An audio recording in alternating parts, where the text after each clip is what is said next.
Stay with this story until the end. There's a moment in the last scene that ties everything together and proves that distance can be defeated when love is honest. You won't want to miss it. Chapter 1, The Last 6 Weeks. I met Cole the way you trip over a loose step you've climbed 100 times. You don't see it coming, and then you're falling, and then you're laughing because falling can be its own kind of flight. It was my last 6 weeks in New York City. I was 26, finishing a summer stint at a small newsroom near Union Square, living on coffee and cheap pizza and the thrill of being anonymous in a big city. One night, after losing a trivia game with coworkers, I wandered into a corner diner with neon that hummed like it had stories of its own. Cole was there, feeding quarters into the jukebox that always skipped on track 7. He pressed the glass with his palm and joked about the machine having trust issues. He asked what song I wanted. I asked for Silence.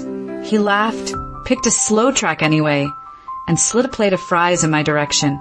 He said he was a sound engineer for a podcast studio by day and a dreamer with a messy apartment by night. I said I was a reporter who still believed words could fix things. We talked until the diner started stacking chairs.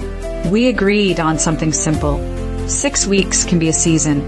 No promises past that. We would explore the city in the way people do when they know time is short, loudly and tenderly. Simple rules just to keep the peace. The rules did not stand a chance. Chapter 2, The City and the Clock.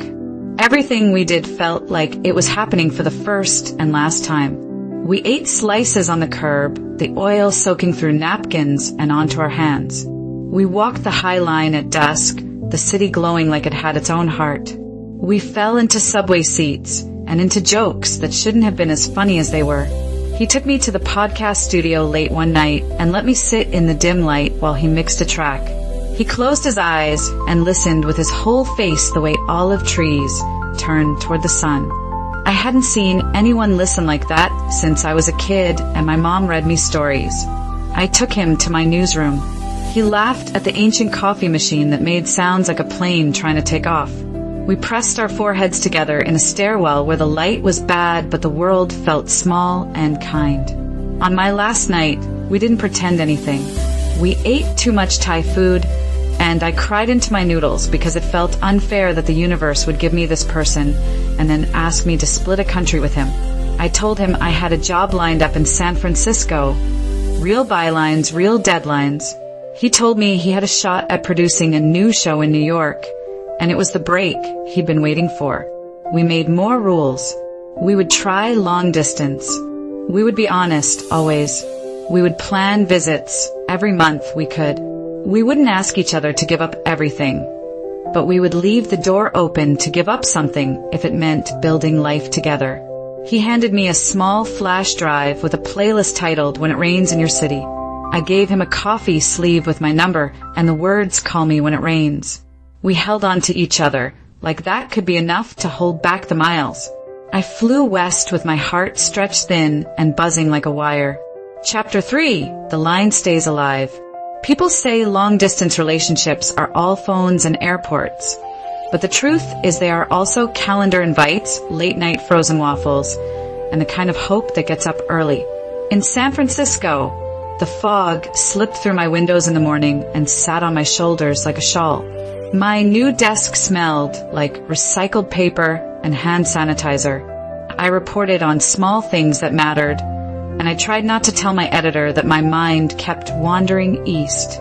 Cole and I had our rituals. FaceTime at odd hours, when the time zones made us miss each other by a beat.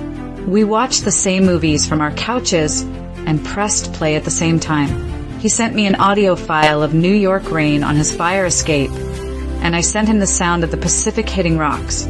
He ordered me late-night dumplings when I had to file a story and forgot to eat. I mailed him postcards covered in clouds and bad handwriting. Every few weeks, we picked a city and met there like spies. Chicago, with its wind that shoved us down the street and into diners. Austin in the heat, where we danced in a bar that didn't care we were strangers. Those weekends felt like borrowed time. We tried not to talk about the Sunday night flight until we were sitting at the gate. We tried not to make the airport goodbyes dramatic, but they always were. Friends had opinions. My sister Ruth asked if I trusted him. I did. Cole's roommate Marcus asked if New York would win. I said it wasn't a competition, but some nights it felt like one, and I didn't like that feeling. More rules, new promises, the steady drum of work. The line stayed alive, even when the days pulled hard in opposite directions. Chapter 4, Static and Silence. The first crack showed up on a Tuesday night. Cole had a showcase for a new series he helped produce, and I had promised to be on video, front row on a tiny screen, propped near the soundboard. Then my editor sent me out to cover a late vote at City Hall. By the time I ran back to my apartment breathless, the event was over and Cole's phone was off. He texted the next morning. It went well. Wish you'd seen it. I typed "I'm sorry" a dozen times before I sent it, knowing how small those words were.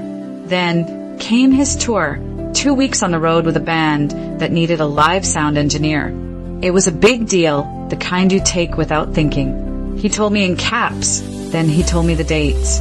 They landed right on the same week as my first front page article, the one I could already see in my mind. We tried to celebrate both wins at once and ended up feeling like we were splitting a cupcake with bare hands. Social media didn't help. A photo of Cole laughing with a singer whose eyeliner could start a fire. A picture of me at a rooftop party with my co-worker Ian, who is mostly eyebrows and statistics but looked in that photo like a boyfriend. We didn't say it, but jealousy rose like a slow tide. On a call gone static, Cole asked if I could visit New York the next month. I said I was slammed. He asked how long it would be like this. I said I didn't know. He said he didn't either. The next night, I stood in my kitchen, phone in my hand, watching drops on the window. It was raining in my city.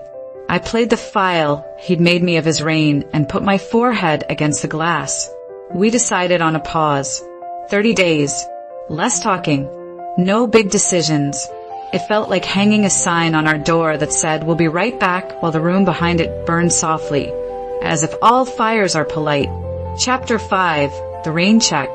When you stop calling someone you love, the world gets louder. I buried myself in stories.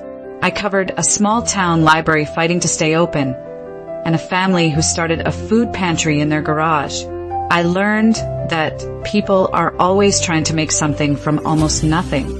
On a weekend escape north, I stood on a cliff and looked at a line where the ocean ended and the sky began, and thought of how we name things lines even when they're not. At night, I tried to follow my own advice about long-distance relationships. See your friends. Sleep. Eat well. The list helped, but not enough. I wanted to tell him stupid things, like how the new laundromat eats socks, and how Ruth's cat likes to sit on my keyboard and delete whole paragraphs like a tiny editor who hates verbs.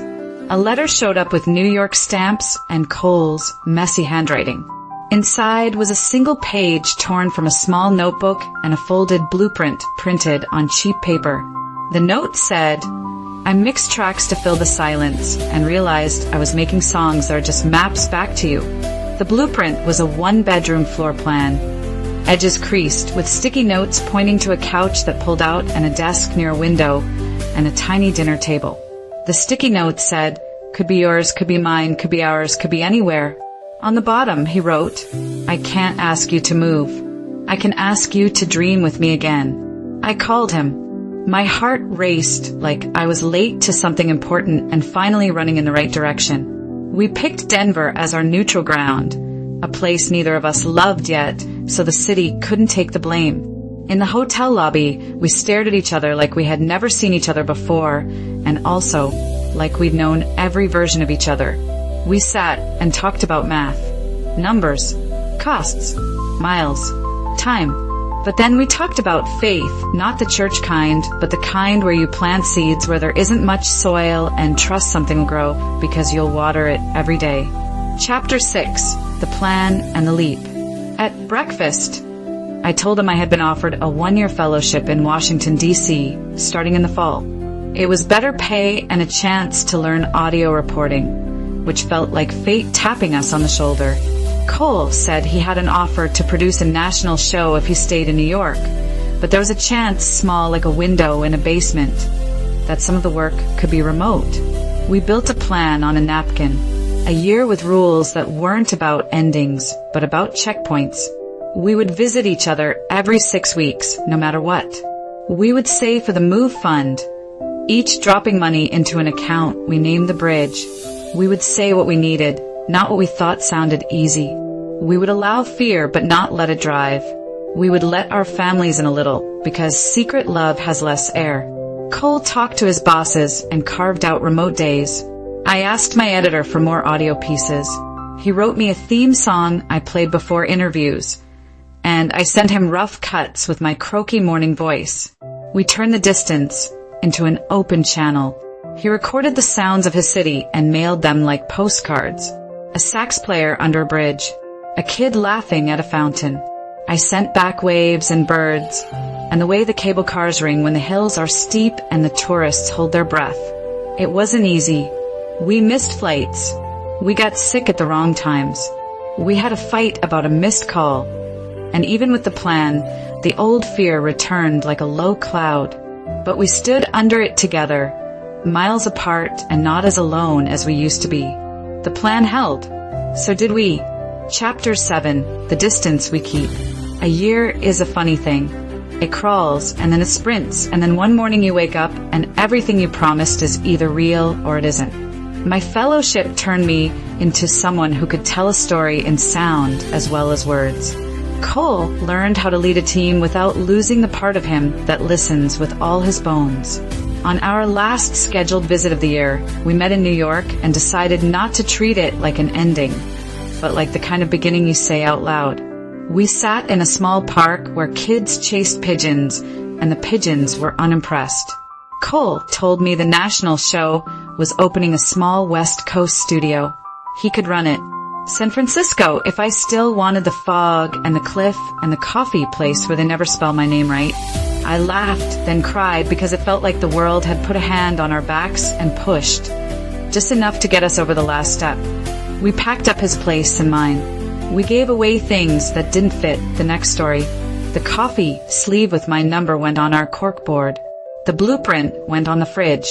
We rented a small apartment not far from the ocean, where the wind pulled at our sleeves on our first night and made us huddle together, grinning like idiots and not caring.